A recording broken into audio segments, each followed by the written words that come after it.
And now for the Q&A. Jason has a question for you today. Hi, Jason. He says, I go to the gym almost daily. Per my Apple Watch, I burn around 1,000 active calories during that time. I was almost 600 pounds and now closer to 450. Fuck, that's awesome, Congratulations. dude. So good, Jason. He says, I'm living life in a calorie deficit to continue losing fat while gaining muscle. My question is, should I be eating more considering the amount of activity I do daily? Oh man, I mean, I don't want to mess with your program at all if you've lost a couple hundred pounds at this point, right? I just are you miserable? I mean, there's a lot of factors that play into this. How many Yeah. calories did he say how many calories he was eating? Yeah, he said,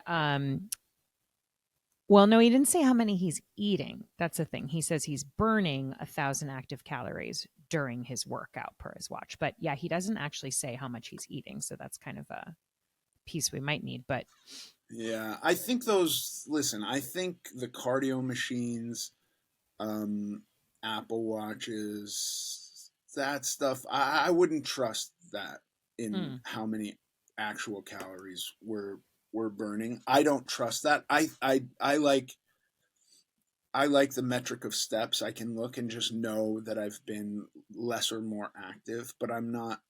But when I look at the calories that it says I've burned or not, if you're in a deficit that you can live with, that's not driving you literally insane and keeping you awake at night with hunger, because I think that we can do diets that are that strict. And I think that if you've got, you know, you've lost 200 pounds and you've got, sounds like a couple hundred more to lose.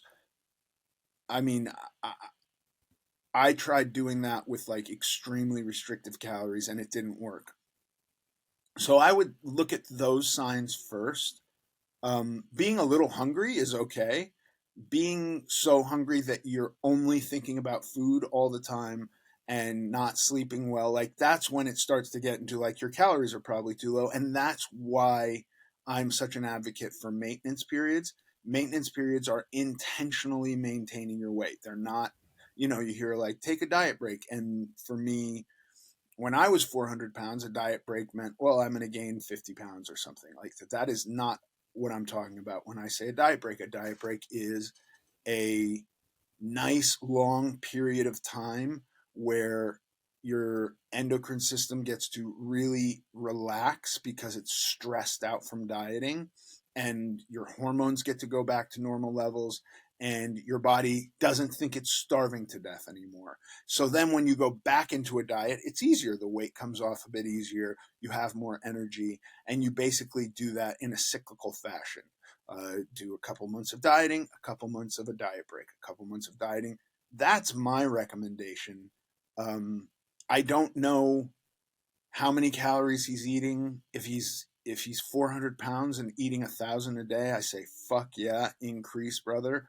Um, but I just have too little data to know that. I wouldn't, if you're trucking along and going to the gym every day for an hour and sweating your ass off and you're okay, then you're probably not in too severe of a deficit.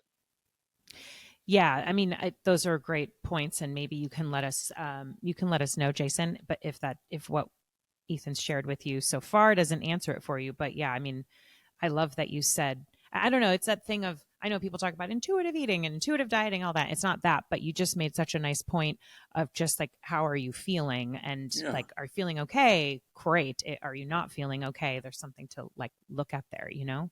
Yeah, if you're blacking out every time you stand up and like, have a hollow pit in your stomach and are even hungry when you're full. I've noticed that when I'm on like in a diet and even sometimes after I eat and I feel like I couldn't fit another bite in and I'm still hungry, Mm-hmm. like I know I'm in the like deep into a diet and probably too low on my calories. So I don't know.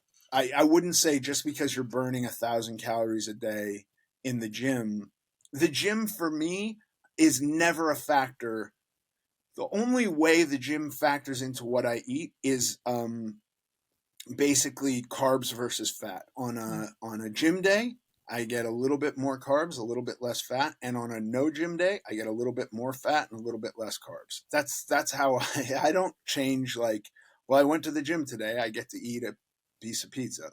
Right. Or, he's on a diet, so probably wouldn't be pizza, but I wouldn't even go like, I need an extra chicken breast or another cup of broccoli or whatever. Yeah, that makes sense.